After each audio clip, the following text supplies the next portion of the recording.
leo tumekutana hapa kwa ajili ya mambo makubwa mawili. Hiyo gari mnayoiona hapo zimekuja kama 8 hivi.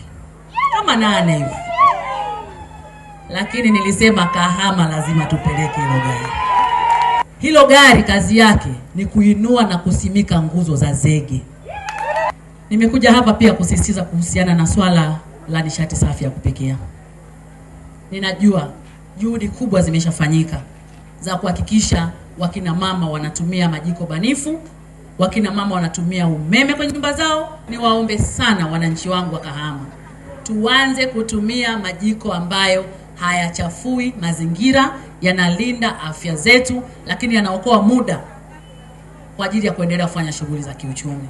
Tunashukuru sana sisi kama TANESCO. Tunaamini kazi zetu zitakuwa ni rahisi kufanyika, especially tumepata magari mapya ambayo hayana uchakavu wowote.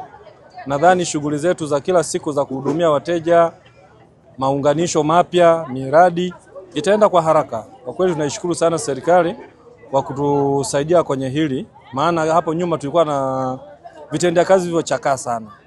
Kwa mfano sasa hivi ametuletea pikipiki hadi na bajaji. Sehemu zile ambazo hatuwezi kufika kwa gari, tutaenda kwa bajaji au kwa pikipiki.